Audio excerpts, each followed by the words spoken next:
Hello, my name is Sean Walderig. I'm with the New York State Energy Research and Development Authority, and I'll be talking to you today about the Commercial and Industrial Carbon Challenge Program. Um, the New York State Energy Research and Development Authority, or NYSERDA, is a public benefit corporation whose mission is to advance clean energy innovation and investments to combat climate change, improving the health, resiliency, and prosperity of New Yorkers, and delivering benefits equitably to all. So that's our mission, and we think that this program aligns pretty closely with that mission. And again, I'm excited to talk a little bit about it today.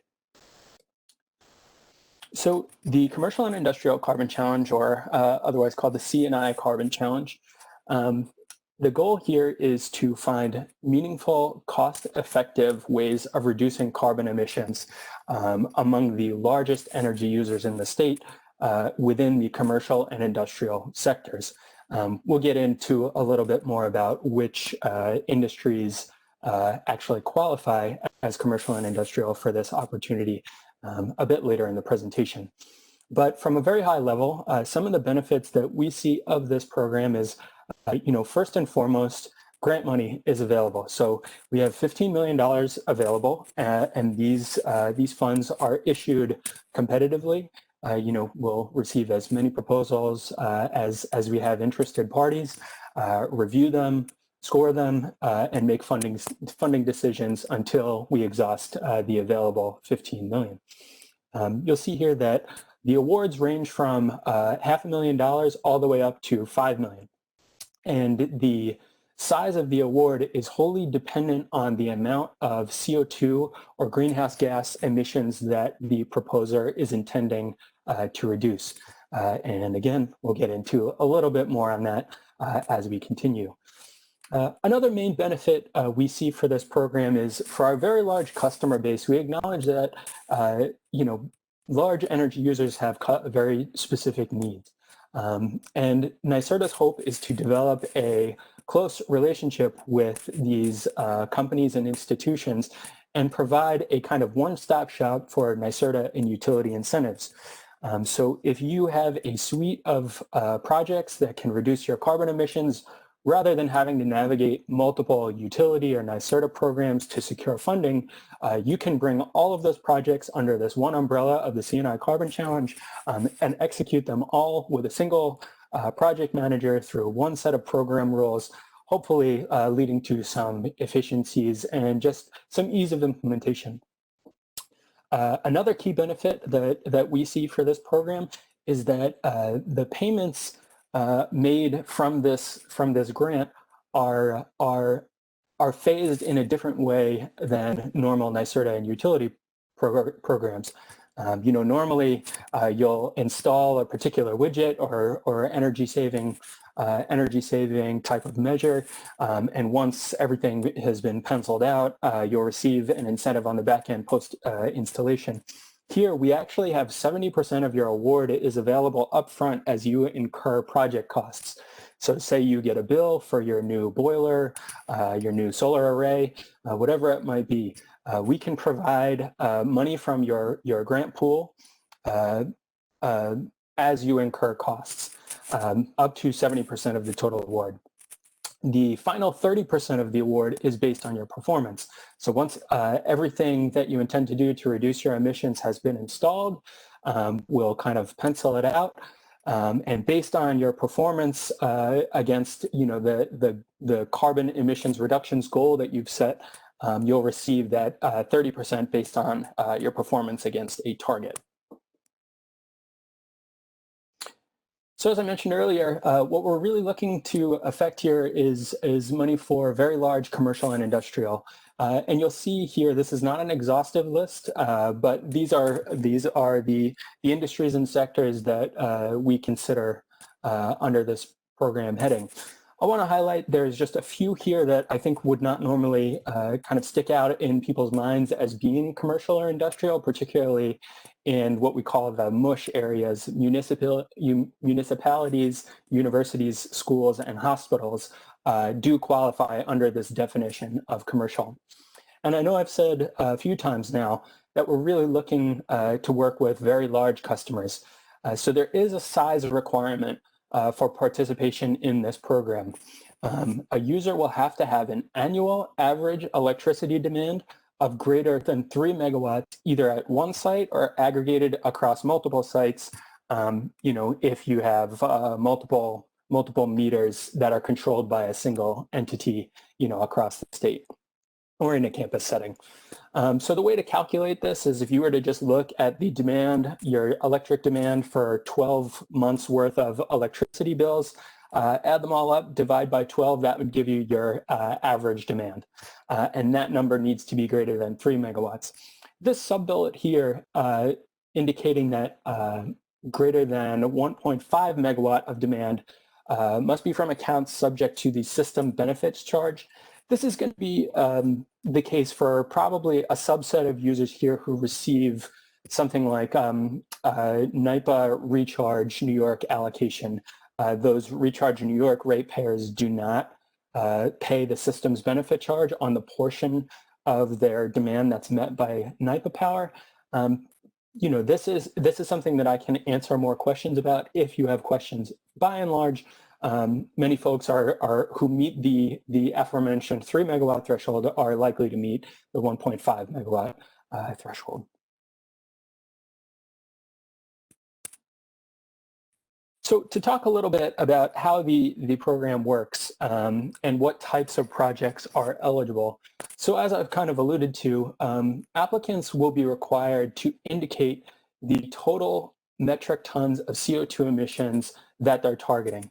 And proposals are invited to suggest either a single project that can reduce emissions or multiple different projects in a portfolio approach that can reduce your emissions. And the goal here is to really capture from the market solutions and opportunities that maybe aren't available for funding through other NYSERDA utility programs. So in a lot of ways, this is what I like to call sometimes a bring us your best idea program. We are somewhat agnostic as to the types of measures that can come in for suggestion, just so long as they have an effect on reducing greenhouse gas emissions. So having said that, we do have two categories under which we'll be evaluating received proposals. So category A, where we have 10 million in funding available, under this category, at least 30% of that carbon savings target goal in metric tons that you'll be setting here at the top of the slide, at least 30% of that will have to come from one of the 4 eligible project types listed below. So beneficial electrification here for the purposes of this program is defined as the use of electricity for activities that would otherwise consume fossil fuels. So if you're moving a heating load in your building off of natural gas and onto, say, an electric or ground source heat pump, that would be an example of beneficial electrification. Process emissions reduction. This is probably only going to be relevant to the industrial sector. So process emissions are defined as those generated from physical or chemical changes to materials in the manufacturing process that is unrelated to energy consumption. So to give an example, in cement production, which is kind of the classic example, you'll have materials that are heated to a specific temperature in a kiln. And the heating of those materials, referred to as calcination, results in a chemical change whereby the materials themselves release CO2. So the energy that you're using to heat those materials could be 100% carbon free, some renewable fuel or electric or renewable backed electric heating, but there would still be a resulting a level of emissions from just the heating of the materials themselves and chemical changes that take place in heating those materials. So that's what we're talking about with the process emissions reduction. Carbon capture, utilization, and storage, I think, is somewhat well known. That's just capturing CO2 at the facility or plant level and either permanently sequestering it or using it in another product that will have a long residence time. And lastly, low carbon fuels, which is really any kind of non-fossil fuel with a low carbon intensity. And then we have our category B, which is basically all other types of proposals that are received that don't meet that 30% of carbon savings coming from those other types of projects. So this can include things like energy efficiency improvements, on-site renewables, battery, or as I said, really anything else that you can think of that you would like to receive funding for that can reduce emissions. We really do want to encourage people to kind of think outside the box on some of this. So as I said earlier, the award is determined by the size of that carbon savings goal. And it's determined based on what you see here as it's a marginal rate schedule. So you can kind of think of the same way as an income tax, kind of marginal income tax, whereby for each incremental tier of tons of carbon that you'll be reducing, lifetime tons of carbon you'll be reducing, you get paid out at a different rate. I think it's useful, and you'll see here the rates of payment are different in Category A and Category B, and that's really recognizing that some of those Category A projects tend to have higher price tags and are strategically important for NYSERDA and the state in meeting our Climate Leadership and Community Protection Act goals. But I think looking at an example here is kind of illustrative of exactly how this works. So we have here, say, that somebody comes in with a proposal of a portfolio of projects that will reduce 130 metric tons of carbon equivalent over the lifetime of the projects. So for that first 25,000 metric tons of carbon, that's paid out at $20. Then your next tier up between 25,000 and 60,000, that's an additional 35,000 metric tons that's paid out at $22. And so on and so forth until you reach that 130, and that pencils out to a $2.96 million award. I think this can be a little bit heady. Luckily, we have an attachment tool. It's attachment B that will aid in kind of figuring out what type of award you'll be receiving based on the carbon savings target that you set for yourself. And if you have additional questions about this, my contact details will be at the end of the slides. It's a good segue here into the application attachments. So there's three main attachments, the first of which is arguably the most important in that it provides the most information for us to evaluate the proposal. And this is the Clean Energy Action Plan. So this is the keystone document for tracking your strategic approach to reducing emissions. Within this template, you'll be asked to provide information about each project that you are putting forward to reduce your emissions. Some of the information that's requested, we want to know what sorts of metrics and assumptions you're making to determine your level of either energy savings or CO2 savings for that individual project. We want to know about the budget for the project. We want to know what the plan is for implementation, what sorts of personnel and capital resources will be required, and what is the timeline for implementation. We want to know how you'll track performance so that we know that the estimated level of savings will pencil out, what sorts of on-site energy monitoring you might have or metering, things of that nature. And lastly, we want to know, how can we disseminate lessons learned from your implementation of this CO2 equivalent reducing implementation to the broader market. So, if you're a university, how can other universities learn from what you're doing here? The attachment B, which I alluded to earlier, is actually an Excel sheet that is both, I think, a bit of a tool and also a required attachment. What this Excel sheet allows you to do is based on the energy savings calculations for your particular project or suite of projects. You can input those into this tracking tool, and it will evaluate based on NYSERDA's conversion factors what the lifetime CO2 reduction will be for that particular measure based on the energy savings parameters.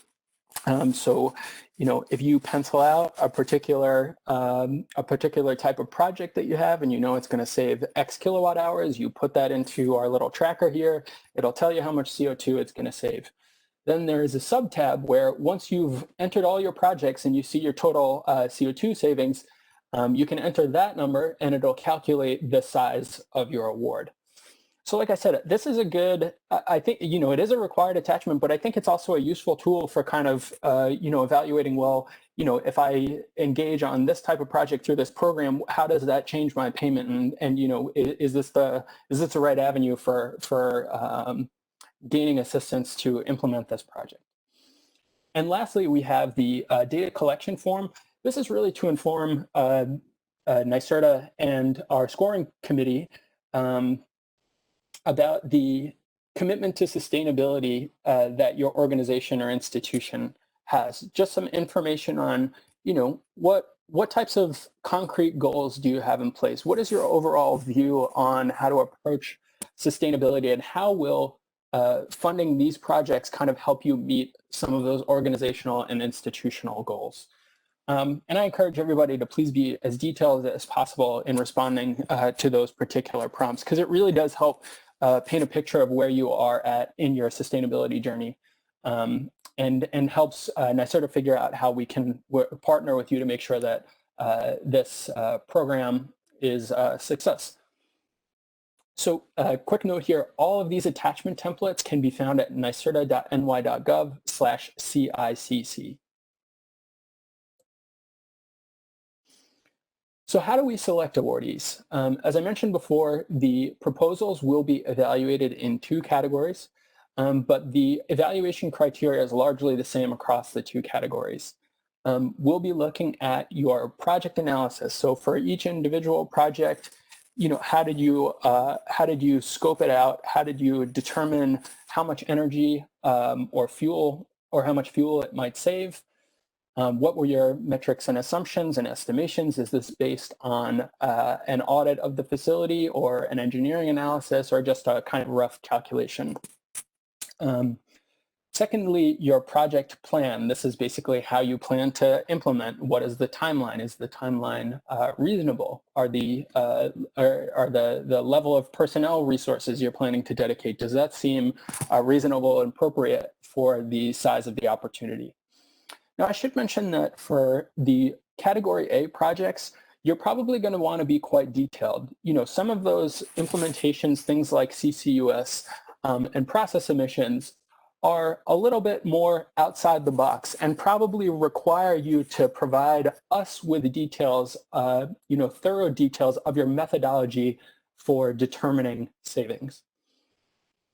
Thirdly, we want to know about your experience, both the experience of the personnel, whether they've executed on projects like this in the past, or they have the required skills to do so, and the experience of the organization as a whole. And this gets back to what we were talking about earlier with that attachment C. Just want to know about sustainability projects that you've executed on in the past as an organization and what the outcomes have been.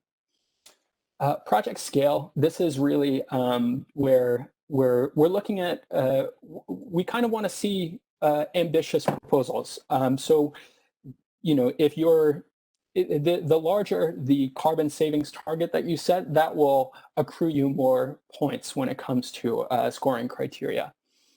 And lastly, something that's very important in our Climate Act is getting a sense of whether or not this particular project or suite of projects will have an effect on disadvantaged communities.